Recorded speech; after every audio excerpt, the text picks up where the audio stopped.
अम्मी आयशा रज़ियल्लाहु तआला अन्हा फरमाई, मा अकल आल मुहम्मद सल्लल्लाहु अलैहि वसल्लम लतैन फी यौमिन इल्ला इहदाहुमा तमरुन। करीम सल्लल्लाहु अलैहि वसल्लम आल नबी अलैहि सलाम बिबियाने नबी सल्लल्लाहु अलैहि वसल्लम पखपला दरोजी नबी सल्लल्लाहु अलैहि वसल्लम चरता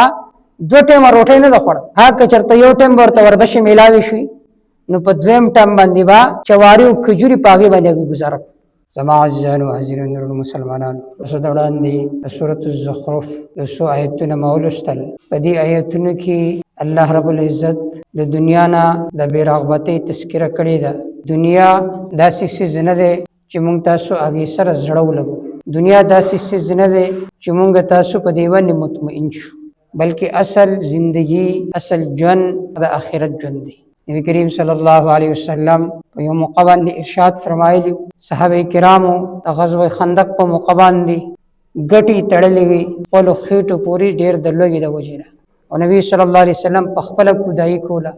پیغمبر اسلام چې کله د صحابه کرامو د حالت توکته دی وخت کې نبی علیہ السلام په زبان اطهر باندې دا جمله جاری شو اللهم لا عيش الا عيش الاخره فاغفر الانصار والمهاجر یا الله اصل زندگی د اخرت زندگی ده فاغفر الانصار والمهاجر یا الله د مهاجرینو د انصار مغفرت فرمای نبی کریم صلی الله علیه و آله وسلم زندگی ته کوم تاسو وګورو د نبی صلی الله علیه وسلم زندگی څومره په زهد باندې تیرې ده څومره نبی صلی الله علیه وسلم د دنیا نه بے رغبت یو روایت کی راځي نبی علیہ السلام فرمای کچرته ما سره د احد د غر برابر سونا وشي نو زدا نه غواړم چې ما باندې درې ورځې داسې تیری شي چې پای کې ما سره 2 یا 3 درهم موجود مگر زبر الله تعالی په لار کې خرج کوم الا دا چې دمرا دراهم ځان سره پاتې کم چې ما باندې د چا قرضوي زدا هغه قرض ادا کوم دمرا نبی کریم صلی الله علیه و آله وسلم د دنیا نه بے رغبت روایت کی نبی علیہ الصلوۃ والسلام فرمائل خلق چې په دنیا کې ارمال ولدي هم الاقلون فی الاخره دیو په آخرت کې نبی کریم صلی الله علیه و آله وسلم فقر نبی علیہ الصلوۃ والسلام غربت د اختیاری نبی صلی الله علیه وسلم خاطب ډیر سرات ده لیکن نبی صلی الله علیه وسلم په پاګې باندې شپه تیرول شپه نبی صلی الله علیه و آله وسلم پاګه دراهم او دنانیر باندې نه تیرولا ټول به صدقه کول نو د نبی صلی الله علیه وسلم د فقر د زندگی اختیاری وا او نبی صلی الله علیه وسلم په دې کې امت ته دا پیغام ورکول چې دنیا سره دومره زړه ملګوي دنیا کې دومره منهمک کیږي چې 24 غنټه ستا په ذهن باندې دا بت سوار وي چې زب څنګه کروڑپتی کېږم زب سرنګ عرب پتی کېږم ان کوم تاسو سوچو سمره آنلاین بزنس او کاروبارونه چي دي پای کې زماستا نوجوان هغه پیسہ دخکې انویسټمنٹ کوي د هغه بنیادی مقصد سره د دې انویسټ چې زمالدار شم ز په هفتو کې کروڑپتی او اربپتی جوړ شم لیکن کله نبی کریم صلی الله علیه وسلم زندگی زمستا مخې ته وې نو یقینا به زماستا په زړه کې زماستا په سوچو فکر کې داسې قسمه سيزونه نراتله بلکې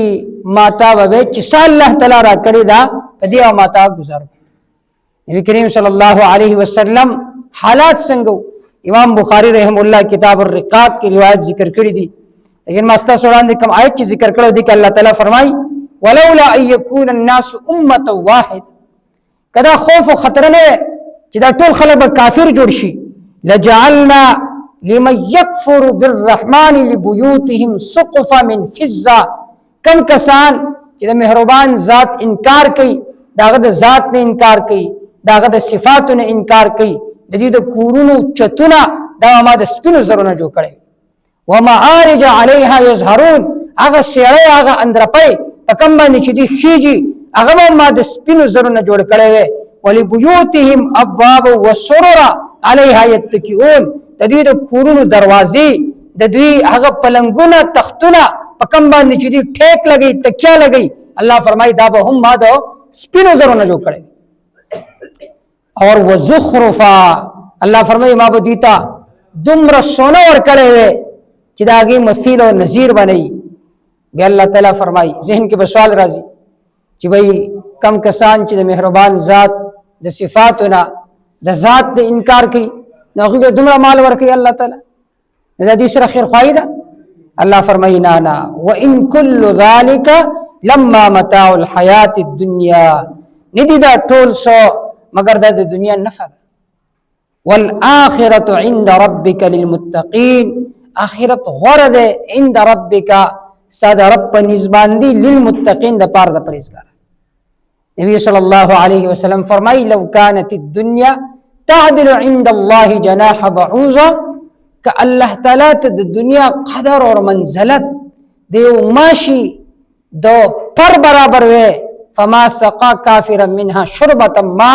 الله تعالی با یو کافر تا د ابو غټ نوس کوله او الله تعالی ته د دنیا قدر او منزلت قیمت شرف دا د یو ماشی د وزر برابر هغه دنیا چې داغي قدر او منزلت الله تعالی ته د ماشی د وزر برابر نه ده نن متا پاګي باندې خپل دین او دنیا دا تباکو بربادو نبی کریم صلی الله علیه وسلم حالات سو نبی صلی الله علیه وسلم سیرت سو ام عائشہ رضی اللہ تعالی عنہ فرمائی ما شبع آل محمد صلی اللہ علیہ وسلم منذ قدم المدینہ من طعام بر 3 ليال تباعا حتى قبض نبی صلی اللہ علیہ وسلم چې کله مدینه ته راغلو نبی صلی الله علیه وسلم چرتا 3 ورځې پر لپسې په مړه خېټه باندې روټۍ نه دغړ څومره عظیم ذات نبی صلی الله علیه وسلم چرته 3 ورځې پر لپسې په مړه خېټه باندې روټۍ نه دغړ حتی قبض تر دې ورې چې نبی صلی الله علیه وسلم د دې دنیا نه لاړ دا د هغه شخصیت حالت چې هغه امام المرسلین سید المرسلین رحمت للعالمین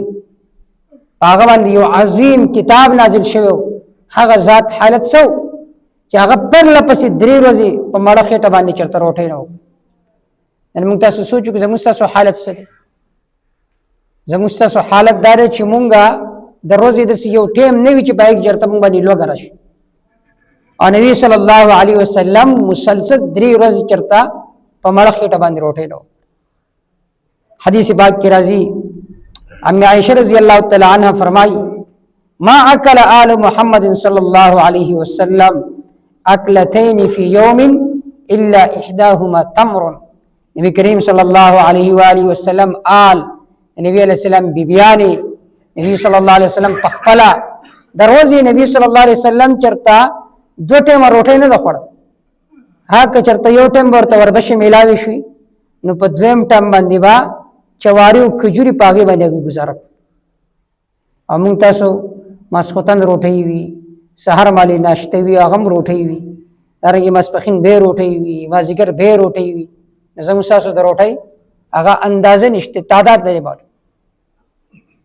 ام عائشہ رضی اللہ تعالی عنہ فرمائی چې نبی صلی الله علیه و آله وسلم بیبیان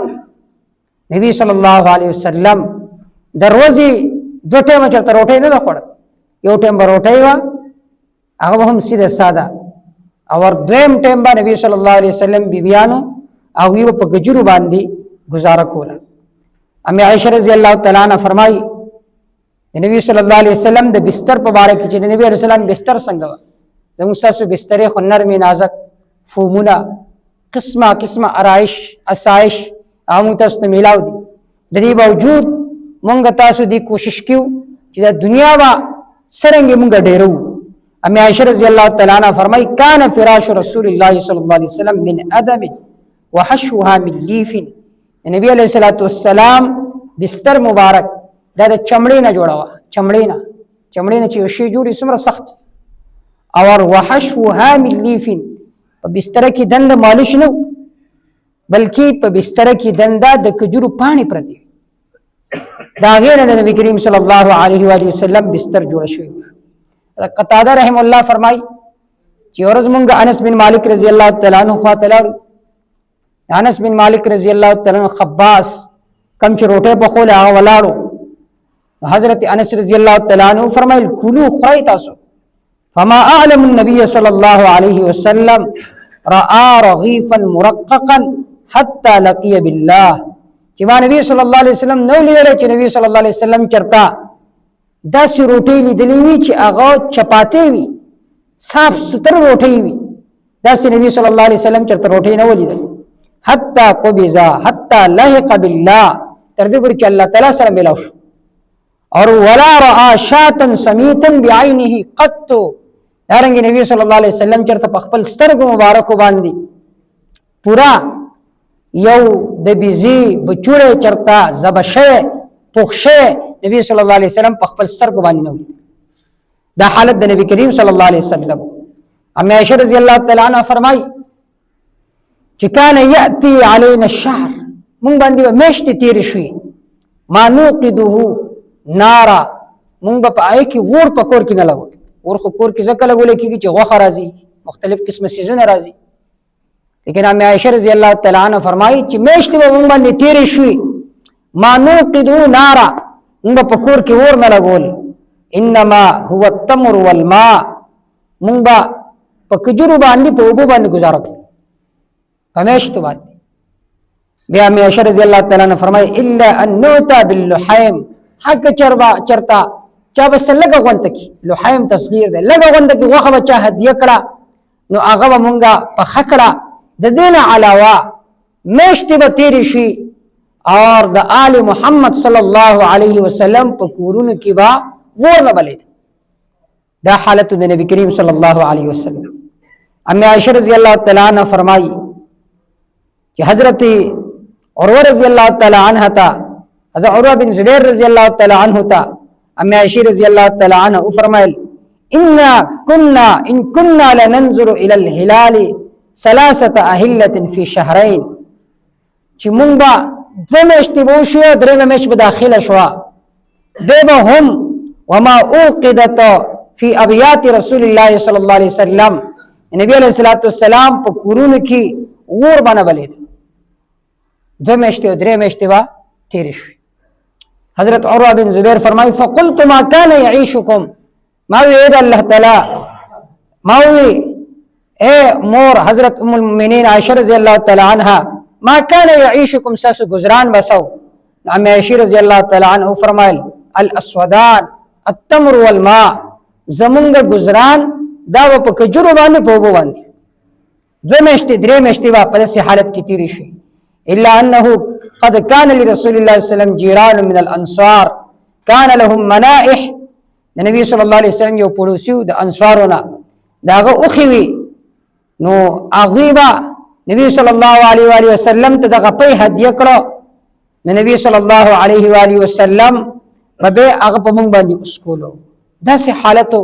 نبی کریم صلی الله علیه وسلم. لیکن دا خبر په ذهن کې کېده د نبی صلی الله علیه وسلم فقر ته اختیاري، نبی صلی الله علیه و آله وسلم فقر اختیاري. نبی صلی الله علیه وسلم به دعا کوله اللهم احيني مسكينا وامتني مسكينا واحشرني في زمرة المساكين. اللهم احيني مسكينا، اے الله تعالی ما ته جون را کی د مسکنت په حالت کی، اور وامتني مسكينا ما ته په داسې حالت کی مرګ را کی چې مسکین ما. واحشرني في زمرة المساكين، اے الله تعالی ما پرز د قیامت باندې زما حشر د مسکینانو سره وکړي. او نبی صلی الله علیه و آله وسلم با دا دعا کولا. ابو هريره رضی الله تعالی عنہ فرمایي اللهم ارزق آل محمد قوتا، اے الله تعالی د محمد صلی الله علیه وسلم آل تا دومره ورکی چې څومره باندې دا هغوی گزاره کیږي، چې څومره باندې دا هغوی گزاره کیږي. یو روایت کې راځي کاد الفقر ان یکون کفرا، بعض د فقر انسان کفر ته رسي. نو موږ تاسو کمزوري یو، زموږ تاسو دومره طاقت نشته دی. د دې وجه نه د فقر دعا نه ده پکار. نبی علیہ الصلوۃ والسلام خو سید المرسلین امام المرسلین، نبی علیہ الصلوۃ والسلام د الله په ذات چې کوم توکل او اعتماد هغه زماسته نشته. نو د فقر سوال نه پکار، د مسکن سوال نه پکار، البته داسې سوال پکار دی چې اے الله تعالی په دنیا کې ماته عافیت راکړي، چې زه چاته محتاج نشم، زه چاته لاس پیلاو نه کما چې مال 2 روپۍ یا 3 روپۍ راکړه. نو داسې حالت چې ستا گزاره کېږي، ته چاته محتاج کېږي نه، ته چاته لاس نه پیلاوي، نو دا حالت بهتر دی. ها بعض دفعه مال ډیر شي، بې انتها ډیر شي، نو هغه کس چې هغه سره مال ډیر وي هغه مخکې هم خرج کوي شاته هم خرج کوي ښي طرف ته هم خرج کوي ګس طرف ته هم خرج کوي د الله په لاره کې خرج کوي نو هغه بهتر انسان دی. لیکن بعض دفعه مال ډیر شي نو بیا خلک په اسراف او تبذیر کې په ګناهونو کې هغه پیسې صرف کوي نو داسې مال دا محمود نه دی بلکې داسې مال دا مال مذموم دی د دې بدی بیان شوی دی. ها یو سړي سره مال دی اور هغه په هغې کې د الله حق ادا کوي فرضي اور نفلي. نبی صلی الله علیه وسلم فرمایي ما احسن الدین والدنیا اذا اجتمع. کله چې دین او دنیا دا دواړه جمع شي نو دا دومره بهترین انسان به وي چې چا سره دین هم وي او دنیا هم وي مال سره هم وي اور هغه مال هغه د الله تعالی په لاره کې خرج کوي نو دا د ټولو نه بهترین انسان دی. لیکن نبی کریم صلی الله علیه و آله وسلم ولی فقر اختیارول دي کې امت ته پیغام چې دنیا سره دومره زړه ملګوا چې ته حلال او حرام ته نه ګوري چې دا شی حلال دی یا دا شی حرام دی. بس کم ځای کې چې تا ته نفع میلاویږي تب هغې کې پیسه لګي. نو د دې وجې نه نبی کریم صلی الله علیه و آله وسلم فقر دا اختیاري فقر اور امت ته به دې کې دا پیغام چې د حلال او حرام تمیز کوي. نبی صلی الله علیه وسلم فرمایي الحلال بین والحرام بین. حلال چې دا غم بالکل واضح دي والحرام بین حرام بالکل واضح دي وبینهما مشتبهات. دې په منځ کې بعض څیزونه دي چې هغه مشتبهات لا يعلمهن كثير من الناس ډېر خلک په دې باندې نه پوهېږي. لیکن نبی صلی الله علیه وسلم یو اصل ذکر کو چې ځان د شبهاتو نه بچو ساتو دی به ځان د حرام نه بچ ساتي. کم یو کس چې په شبهاتو کې دنده شو شبهات دې ته چې ستا زړه کې یو قلق وي شاید په دې ځای کې مې پیسه ولګوله داسې نه تباه شي په دې ځای کې مې پیسه ولګوله داسې نه برباده شي مال مې لاړ شي نو اوس دلته تا ته اشتباه راغله چې کله